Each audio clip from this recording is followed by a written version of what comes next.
Os meus alunos de hoje têm dificuldade em compreender o que se passou durante o PREC, o processo revolucionário em curso, entre 74 e 76, ou em rigor entre 25 de abril de 74 e 25 de novembro de 75. Porque depois a aprovação da Constituição foi, alguns meses depois, uma consequência do 25 de novembro de 75. E têm dificuldade porquê? Porque sabem que com o 25 de abril chegou a liberdade, depois de uma ditadura de várias décadas.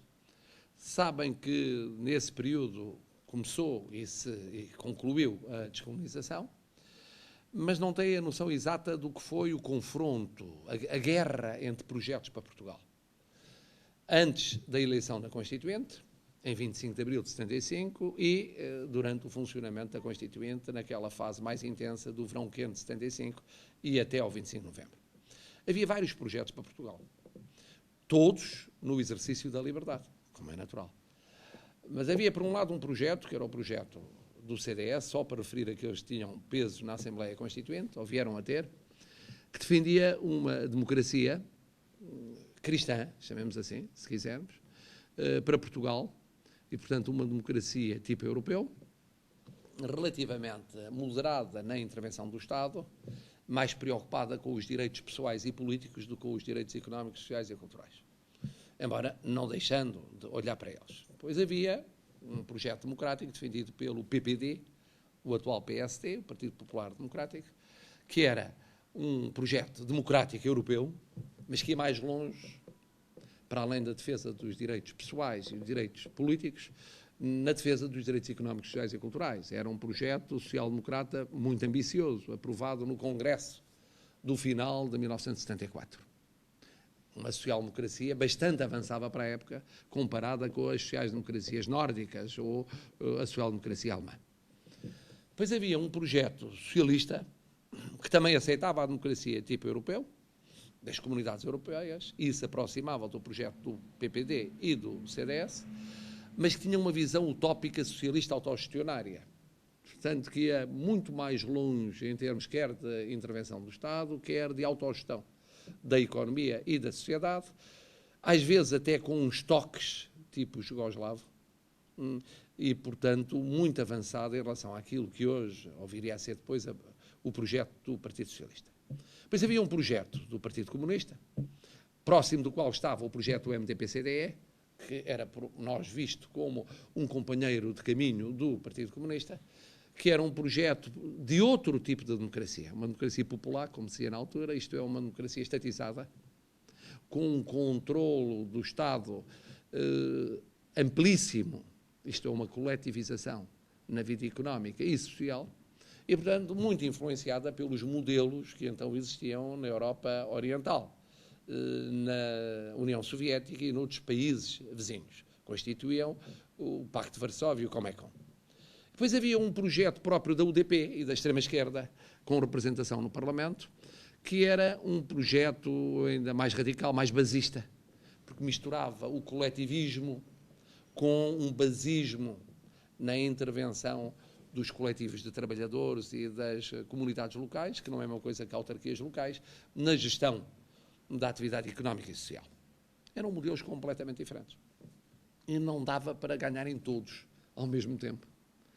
E o que se passou a partir do 25 de abril foi o seguinte: numa primeira fase, pode dizer-se que venceu um modelo feito, sobretudo, do peso do Partido Socialista e do PPD, prevalecendo sobre o modelo do PC ou o modelo tipo UDP. E foi essa a experiência do governo Paulo Macáros, muito curta de duração, sendo Presidente da República Spínola. Com a queda de Paulo Macáros, e mais tarde com a renúncia de Spínola, queda de Paulo Macáros em julho e a renúncia de Spínola em setembro, assiste a uma viragem à esquerda e uma radicalização da Revolução. Com perda de peso, naturalmente, do PPD, o CDS passou quase à clandestinidade, era tolerado mais do que propriamente atuante, tinha um membro que era Freitas do Amaral no Conselho de Estado, que depois deixou de existir a seguir a 11 de março de 75, e no governo o PPD ficou na margem, mesmo na margem do governo, o PS perdeu influência e o PC e o MDP-CDE ganharam influência nos governos de Vasco Gonçalves. Isso acelera no inverno de 74 para 75 e com o 11 de março, um golpe falhado de Spínola, que é aproveitado imediatamente para as nacionalizações, para as expropriações e para uma radicalização à esquerda, são proibidos novos partidos, como o Partido da Democracia Cristã, e o CDS quase que é ilegalizado naquela altura, não é, mas continua tolerado, e com essa radicalização à esquerda é criado o Conselho da Revolução. Entra-se na fase mais aguda da Revolução. E, portanto, novamente, a esquerda à esquerda do Partido Socialista, a esquerda revolucionária, ganha peso, obrigando a que o Partido Socialista e o PPD tivessem de fazer muitas ações conjuntas para defender um modelo de tipo europeu ocidental para a democracia portuguesa. E esta luta que vai atravessar o verão de 75. Numa primeira fase com um galope revolucionário, que culmina na queda do quarto governo provisório, saindo dele o Partido Socialista e também o PPD, com a formação de um quinto governo, praticamente só apoiado pelo Partido Comunista e a extrema-esquerda, já sem apoio do Partido Socialista, do PPD e do CDS. E nessa fase a Constituinte, que está eleita, funciona de uma forma muito, muito complicada, com ameaças permanentes ao seu funcionamento, das quais a maior o cerco à Constituinte, por sindicatos, nomeadamente operários da construção civil, sobretudo conduzido por forças mais radicais à esquerda. O confronto é muito grande, sobretudo na área da Grande Lisboa. O país divide-se praticamente em dois no continente, para cima de Rio Maior e para baixo de Rio Maior, e assiste-se a uma luta que depois se complica, porque às tantas o Partido Comunista chega a fazer por uma noite uma aliança com a extrema-esquerda, casa nunca visto na Europa, formando uma frente revolucionária, que é quebrada ao fim de 24 horas, e há uma guerra, portanto, entre essas esquerdas e tudo que fica ao centro e para a direita, e entre elas, entre o otelismo, se quisermos, da extrema-esquerda e o gonçalvismo apoiado pelo Partido Comunista. Isto começa, digamos, a revolução a perder velocidade, entrar-se num refluxo a partir da formação do governo Pinheiro de Azevedo, da queda, porque é o 6º governo provisório, da queda do 5º governo provisório, e o 25 de novembro é o momento em que há uma última tentativa de militares de extrema-esquerda, porventura com o apoio do Partido Comunista. Ficou sempre a impressão que o Partido Comunista, num primeiro momento, estava lá e depois recuou taticamente no momento em que percebeu que a jogada estava perdida, e com a vitória do documento dos 9, que era um documento feito por um setor próximo do Partido Socialista, ou até de uma esquerda um pouco mais radical do que o Partido Socialista, mas não comunista, apoiado, obviamente, pelo Partido Socialista, mas também pelo PPD e o CDS e militares mais moderados. E, portanto, o 25 de novembro vem permitir o quê? Isso é que é muito importante. A revisão de um pacto MFA-partidos que tinha sido celebrado a seguir ao 11 de março. É que se não tem havido o 25 de novembro e a Constituição tem sido aprovada como dizia esse pacto, era só assim. Era um poder militar que mandava em Portugal. Porque havia um Presidente da República militar, havia 2 parlamentos, o civil e o militar, uma Assembleia do MFA e uma Assembleia Civil. A Assembleia Militar controlava a Assembleia Civil. O Conselho da Revolução controlava o Primeiro-Ministro. Os ministros sensíveis, os que tinham pastas sensíveis, como a Administração Interna ou como a Defesa, que no fundo não existia verdadeiramente, porque era monopólio do Conselho da Revolução, tudo o que era política de defesa, as finanças. E, portanto, tínhamos uma situação em que os portugueses elegeriam um Parlamento, mas o Parlamento não só dependeria, como dependeu durante uns anos, de uma tutela militar através do Conselho da Revolução, mas de uma tutela militar através do Parlamento Militar, que era a segunda Câmara que existiria, com representantes eleitos pelas bases das Forças Armadas integradas no processo revolucionário. Ora bom, o 25 de novembro acabou com isso. Houve uma renegociação do Pacto MFA-partidos, ainda ficou o Conselho da Revolução, e ficaria 8 anos, ainda ficou um parlamento civil e um governo civil sem poder nenhum em matéria militar. Ainda ficou o Conselho de Revolução a fazer de Tribunal Constitucional, a controlar o acatamento da Constituição, mas não ficou um regime que, no fundo, era uma forma ditatorial militar com aparência de intervenção democrática civil.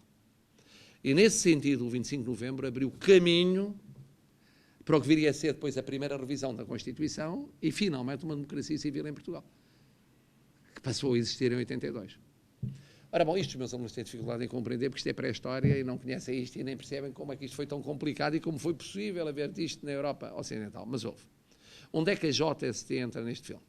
A JST é criada, quando é criado o PPD, aglutinam os jovens, portanto, sociais-democratas, tem um dinamismo brutal, tem uma penetração nacional muito rápida, uma implantação muito rápida, um grande dinamismo nas escolas, quer o que equivale hoje ao básico e ao secundário, quer a universidade, e nesse sentido a JST passa a ter um peso brutal no próprio partido e uma presença muito atuante na sociedade portuguesa.